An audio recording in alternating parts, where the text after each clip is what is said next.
Risk stories HD में खुश आमदीद। एक और दिलचस्प कहानी लिए हाजिर है। एक वक्त का किस्सा है। सहारा नामी गांव में मीठे नाम का एक आदमी अपनी बीवी के साथ रहता था। वो बहुत अड़ियल और बेईमान किस्म का इंसान था। वो पेशे से सुनारा था। वो और उसका मुलाजिम सुबह सवेरे अपनी सुनार की दुकान खोलकर बैठ जाते और लोगों के आने का इंतजार करने लगते। और जब कोई ग्राहक उनके पास कोई सोने की चीज बेचने आता, आओ आओ भाई, क्या चीज बेचने आए हो आप? भाई साहब, मुझे पैसों की बहुत जरूरत है। मैं अपनी अंगूठी बेचने आया हूँ। बिक जाएगी आपकी सोने की अंगूठी। बैठो, खड़े क्यों हो आप? कम्मो, ये अंगूठी अंदर लेकर जा और इसका वजन करके आ। अच्छा मालिक, मैं अभी इसका वजन करके आता हूँ। वो उस आदमी से अंगूठी लेता है और अंदर चला जाता है और वहाँ वो उस सोने की अंगूठी को नकली अंगूठी में तब्दील कर लेता है और वापस आता है। मालिक, आप ये अंगूठी चेक करो, मुझे ये अंगूठी असली नहीं लग रही। तो पागल तो नहीं हो गए? ये मेरी अंगूठी सोने की है, मैंने खुद शहर से खरीदी थी। ओ हेलो, जरा आराम से, ज्यादा टॉम क्रूज बनने की जरूरत नहीं है, मैं खुद चेक करता हूँ। मीठा वो अंगूठी लेता है और उसे देखने लग जाता है। ओ भाई, तू क्या हमें पागल बना रहा है? अंगूठी तो वाकई नकली है। मुझसे गलत बयानी मत करो। मेरी असली अंगूठी तुमने तब्दील कर ली है। मेरी असली अंगूठी मुझे वापस करो। ओ हेलो, तेरे साथ प्यार से बात कर रहा हूँ तो इसका मतलब ये नहीं कि तू मेरे सर पर चढ़े। चल तू अपनी अंगूठी उठा, निकल यहाँ से। वो बेचारा आदमी अपनी अंगूठी लेकर वहाँ से चला जाता है और एक जगह पर बैठकर फूट फूट कर रोने लग जाता है। हाय, मुझसे धोखा हो गया। उस बेईमान सुनारे ने मेरी अंगूठी तब्दील कर ली। अब मैं मकान का किराया और बिजली का बिल कहाँ से दूंगा?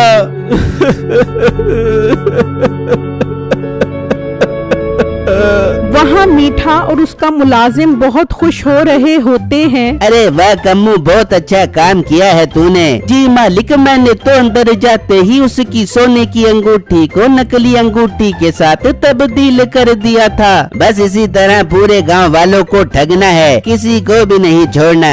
उसी गांव में बिट्टू नाम का लड़का अपनी फैमिली के साथ रहता था। बिट्टू गांव में उग रही तरबूज की फसल खरीदना चाहता था ताकि वो उसे मुनाफे के साथ शहर जाकर बेच सके। बिट्टू, तुम्हारे साथ मेरा सौदा नहीं बन सकता। तुम्हारे पास पैसे ही नहीं है। मैं ये फसल किसी और को दे दूंगा। फसल तैयार है, लेट की तो खराब हो जाएगी। नहीं भाई नहीं, आप मुझे एक दिन का टाइम और दे दो। मैं पैसों का बंदोबस्त करके आपके पास आता हूँ। ठीक है, तुम्हारे पास एक दिन का टाइम है। अगर पैसों का बंदोबस्त करके आ गए तो तुम्हें फसल मिल जाएगी, वरना मैं ये फसल किसी और को दे दूंगा। ठीक है भाई, मैं कल ही आपके पास पैसे लेकर आता हूँ। बिट्टू अपने घर जाता है और उन्हें सारी बात बताता है। बेटा, ये तो बहुत ज्यादा पैसे हैं। इतने पैसे तो मैं नहीं दे सकता। तू एक काम कर, अपने चाचू के पास जा और उससे पैसे मांग। मुझे उम्मीद है वो जरूर दे देंगे। ठीक है अब्बू जान, मैं चाचू के पास जाता हूँ और उनसे पैसे मांगता हूँ। बिट्टू घर से निकलता है और अपने चाचू के पास आ जाता है और उनसे पैसे मांगता है। क्या 2 लाख रुपए? तू पागल तो नहीं हो गया? मेरे पास नहीं है इतने पैसे। चल चल निकल यहाँ से और अपने बाप को भी समझा दे कि ये पैसे मांगने वाला काम बंद करे। चाचू, आप मेरा यकीन करें, पैसे कमाने का बहुत अच्छा मौका है। तरबूज की फसल में पूरे 1 लाख रुपए का मुनाफा होगा। मुनाफे का सुनकर उसके मुंह में पानी आ जाता है। देख बेटो, मेरे पास पैसे तो नहीं है, लेकिन तेरी चाची का सोने का हार है। वो कहीं रखवा कर पैसे लेकर फसल खरीद ले, लेकिन मुनाफे में 50,000 रुपया मेरा होगा। ठीक है चाचू, मुझे मंजूर है। मैं हार गिरवी रखवा कर पैसे ले लूँगा और फिर फसल बेचकर आपका हार वापस उठाकर 50,000 मुनाफे के साथ आपको वापस करूँगा। ठीक है, तो यहाँ रुक, मैं अंदर से हार लेकर आता हूँ। वो अंदर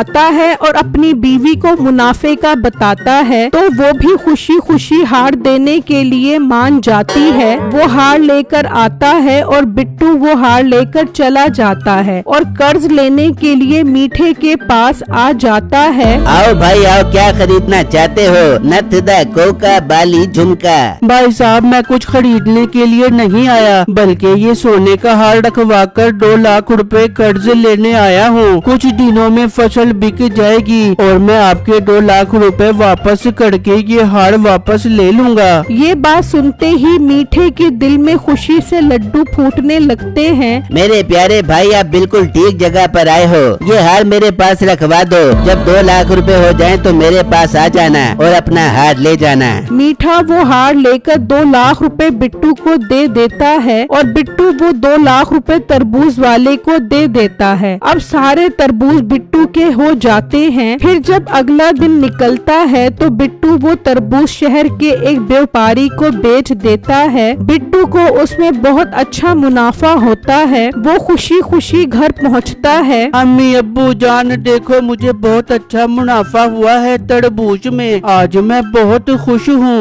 बिट्टू तो सबसे पहले अपने चाचू का हार वापस कर, उन्होंने हम पर बहुत बड़ा एहसान किया है। जी अब्बू जान, मैं भी 2 लाख रुपए देकर वो हार उठाता हूँ और चाचू को वापस करता हूँ। बिट्टू 2 लाख रुपए लेकर मीठे के पास पहुँचता है। अरे ये क्या, तुम तो कह रहे थे कि तुम हफ्ते बाद आओगे, मगर तुम तो 1 दिन बाद ही आ गए। जी भाई साहब, तरबूज की फसल तो मेरी हाथों हाथ बिक गई और मुझे मुनाफा भी बहुत अच्छा हुआ है, इसीलिए तो मैं फौरन अपना हार वापस लेने आ गया। ठीक है, लाओ मुझे 2 लाख रुपए दो। मुंशी अंदर से इसका हार लाकर वापस कर दे। मीठा उससे 2 लाख रुपए ले लेता है और उसका मुलाजिम अंदर से हार उठाकर ले आता है और बिट्टू को दे देता है। बिट्टू वो हार लेकर अपने चाचू के पास चला जाता है और उन्हें वो हार और 50,000 रुपए दे देता है और वहाँ से वापस आ जाता है। बिट्टू और उसकी फैमिली सब खुशियाँ मना रहे होते हैं कि उसी वक्त उसका चाचू गुंडों के साथ वहाँ आ जाता है। ओ बिट्टू हरामखोर, मेरे साथ 2 नंबरी करता है। मेरे सोने के हार की जगह ये नकली हार मुझे पकड़ा कर चला गया। चाचू ये आप क्या बात कर रहे हो? जो हार आपने मुझे दिया था मैंने तो वही हार आपको वापस किया है। ये अपना हार पकड़, ये नकली हार है। मुझे मेरा असली हार चाहिए। दोस्तों इनके घर को आग लगा दो। छोटे भाई तुझे कोई गलत फहमी हो गई है। बिट्टू ऐसा नहीं कर सकता। अपना मुंह बंद करो, चलो निकलो घर से। अब ये घर मेरा है जब तक तुम मुझे मेरा असली हार वापस नहीं करते। चाचू ये आप गलत बात कर रहे हो। अपनों के साथ भी भला कोई ऐसा करता है? तेरी ऐसी की तैसी। चलो चलो अपना सामान उठाओ और निकलो यहाँ से, वरना मैं घर समेत तुम्हें भी आग लगा दूंगा। वो सब डर जाते हैं और अपना जरूरी सामान लेकर वहाँ से चले जाते हैं। तभी बहुत जोर की बारिश हो जाती है और वो एक जगह पर आकर बैठ जाते हैं और उन्हें कुछ समझ नहीं आ रही होती कि उनके साथ क्या हो गया है। बेटा तो सुनारे के पास जाओ और उसे असली अंगूठी वापस लेकर आ और अपने चाचू को दे ताकि हमारा घर हमें वापस मिल सके। अब्बू जान मुझे लगता है वो सुनारा बहुत तेज है। बस बारिश रुक जाए फिर मैं उसके पास जाता हूँ। वहाँ मीठा बहुत खुश होता है। अरे वाह कम्मू, आज तो बहुत अच्छी रोजी लगी है। वो हार लेकर आओ, उसे तिजोरी में छुपा देता हूँ। ठीक है मालिक, मैं भी लेकर आता हूँ। वो अंदर जाता है और वहाँ से वो हार लेकर आता है। मीठा जब वो हार देखता है तो उसे बहुत गुस्सा आता है। ओ कमबख्त, ये तो नकली हार है। इसका मतलब तूने उसे असली हार वापस कर दिया। क्या मालिक नकली हार? है धत तेरे की। मालिक जल्दी में मुझे समझ ही नहीं आया और मैंने हार उठाकर उसे दे दिया। सारे किए किराए पर पानी फेर दिया तूने। इतना बड़ा नुकसान करवा दिया तूने मेरा, और उस मोटे का फायदा हो गया। मीठे को बहुत गुस्सा आ रहा होता है, मगर ताज्जुब की बात तो ये है कि जब मुलाजिम ने उसे असल हार वापस कर दिया है तो फिर बिट्टू के चाचू ने नकली हार कैसे वापस किया। खैर कुछ टाइम गुजर जाता है और बिट्टू वो हार लेकर निकलता है और मीठे की दुकान पर पहुंच जाता है।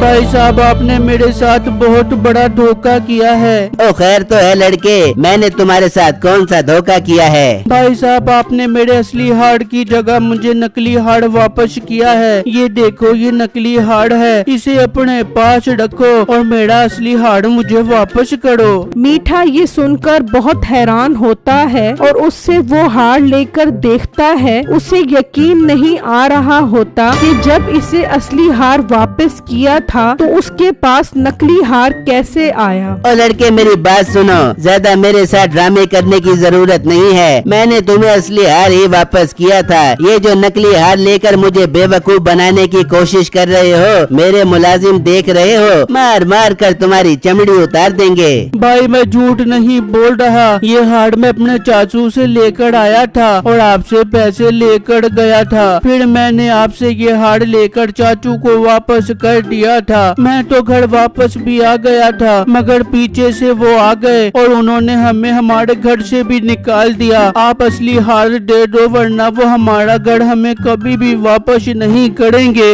अब मीठे को यकीन हो जाता है कि हो न हो इसका चाचू ही इसके साथ 2 नंबरी कर रहा है। देखो लड़के, मैंने तुम्हें असली हार ही वापस किया था। अगर तुम्हें यकीन नहीं आ रहा तो अपने चाचू के घर जाओ, उसने असली हार अपनी अलमारी में रखा होगा। बिट्टू कुछ सोचे समझे बगैर अपने चाचू के घर आता है। देख ले बेगम कैसे बेवकूफ बनाया बिट्टू और उसके घर वालों को। असली हार भी अपने पास आ गया और उनका घर भी हमारा हो गया। अब हम सुकून से जिंदगी गुजारेंगे। बिट्टू ये सब सुनकर चौंक जाता है। उसे यकीन नहीं आ रहा होता कि उनका अपना खून भी उनके साथ ऐसा कर सकता है। बिट्टू वापस आकर मीठे को बताता है, देखा ना, मैंने ठीक कहा था ना। अब तुम एक काम करो, ये नकली हार लेकर जाओ और उसे कहो कि मैं असली हार ले आया हूँ। वो चेक करवाने तो मेरे पास ही आएगा ना। बिट्टू वो हार लेकर चला जाता है। अरे मालिक 2 नंबरी तो हम भी करते हैं, लेकिन हमसे बड़ा 2 नंबर तो इसका चाचा निकला। अरे कम्मू, हमारे होते हुए कोई 2 नंबरी करे ये कैसे मुमकिन है? सारी जिंदगी बेईमानी की है, आज कोई नेक काम भी कर लेते हैं। वहाँ बिट्टू अपने चाचू को कहता है कि वो आपका असली हार वापस ले आया है। वो सोच में पड़ जाता है,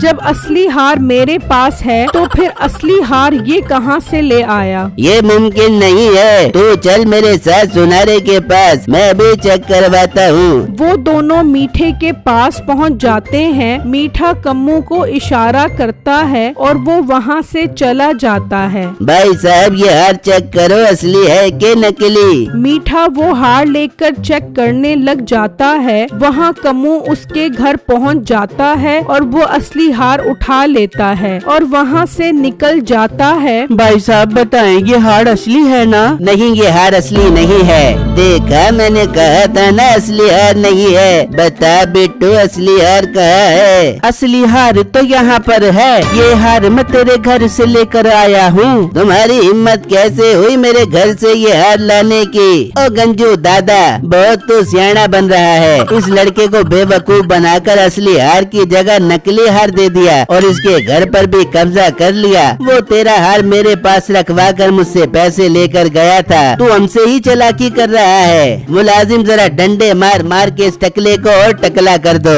अरे नहीं भाई, ऐसा न करो, मैं माफी मांगता हूँ। बस मेरा असली हार मुझे वापस करो। हार तेरा नहीं, हार तो अब हमारा है। चलो बिट्टू तुम अपने घर जाओ, ये हार अब हमारा है और तुम्हारा घर तुम्हारा है। वो आदमी अपनी हरकत पे बहुत पछता रहा होता है और बिट्टू खुशी खुशी अपनी फैमिली के साथ वापस घर आ जाता है।